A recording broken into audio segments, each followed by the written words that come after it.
An organic intelligence session, a one-on-one session with an organic intelligence coach and a client, is a free association conversation in which the client can talk about anything they please. They can talk about their problems or about how much they like French fries.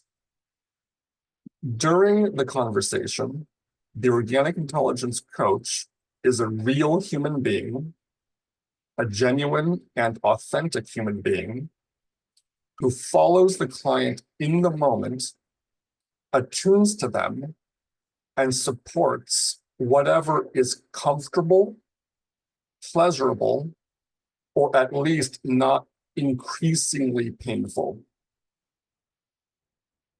There are situations in which we must cause discomfort to the client, but they are far rarer than the discomfort that much mainstream therapy and coaching cause as part of their standard protocols. Supporting comfort is supporting the conditions of auto-organization, orientation, and pleasure.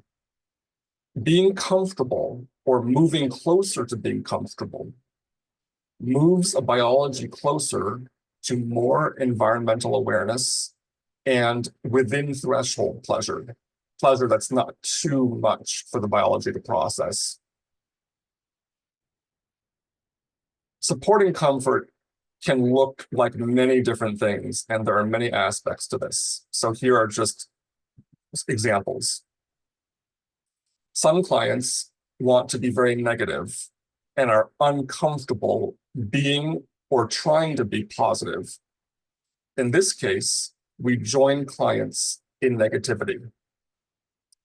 If they do say something positive, we may be quite conservative in supporting it, as opposed to just trying to emphasize it or dig into it.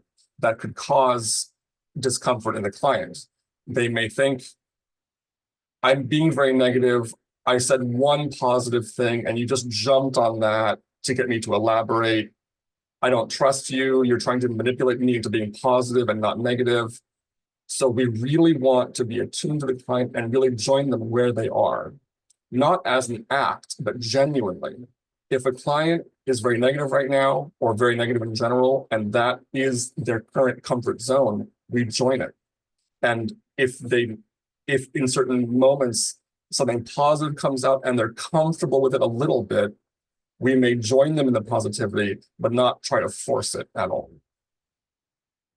Some clients may want to be very positive all the time or much of the time and are very uncomfortable being negative or talking about any problem. In this case, we join them in being positive. If they do mention some problem or some hint of something that could be really painful, my friend wasn't so nice to me yesterday, they say, we're conservative in exploring that.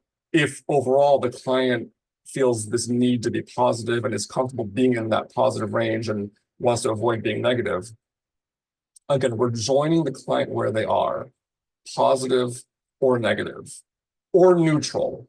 Some clients may just speak and report information and facts.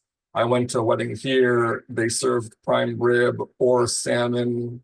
I chose the salmon because I've had a lot of steak recently, and so I wanted to try something different. So they give you fact after fact. It's not clear whether they're happy or sad or positive or negative about any of it. It's just neutral, kind of robotic information. We join there.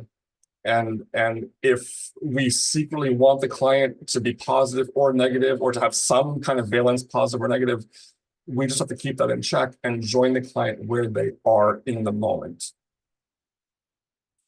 Some clients feel more comfortable with a practitioner who has animated, lively reactions. Their face is expressive. If a client is animated and wants an animated reaction, then if a coach is unemotional, more robotic, if their face is not moving or expressive, that could be misattunement. Some clients will feel more comfortable with a more robotic practitioner, someone who's not as animated, not as emotional, harder to read. They may feel comfortable with that. Some clients may prefer more silence and downtime in session.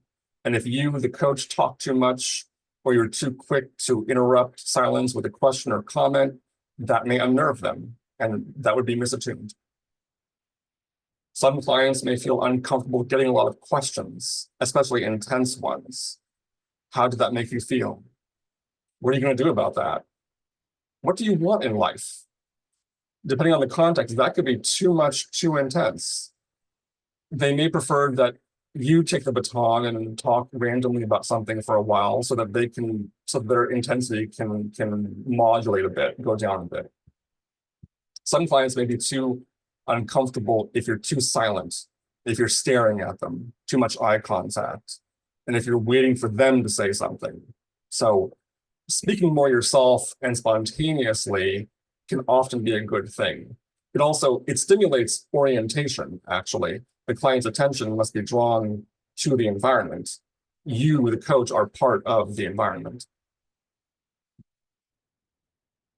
One important feature of OI work is that the coach must be genuine, disinhibited, and willing to be spontaneous and in the moment. As I say that seems like more than one feature, but they all glob together.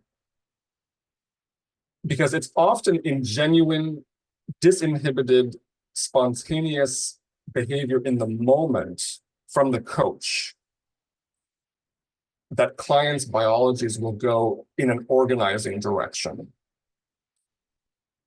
Suppose a new client contacts me and schedules a session, and the moment we appear on Zoom together for the first time, she says, "Do you think I'm fat and ugly?" And suppose my instinctive reaction is, "Yes, of course." Now, supposing that happens, maybe the client will be shocked. Maybe I'll be shocked at what I said. Maybe the session will go really badly, or maybe she'll just end the Zoom call there and never see me again. Or maybe she'll think, "I didn't expect an honest response. I feel comfortable with you already."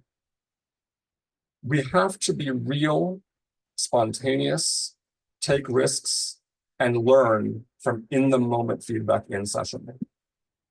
Now, there are technical protocols in organic intelligence, very technical and very nuanced protocols that support auto-organization.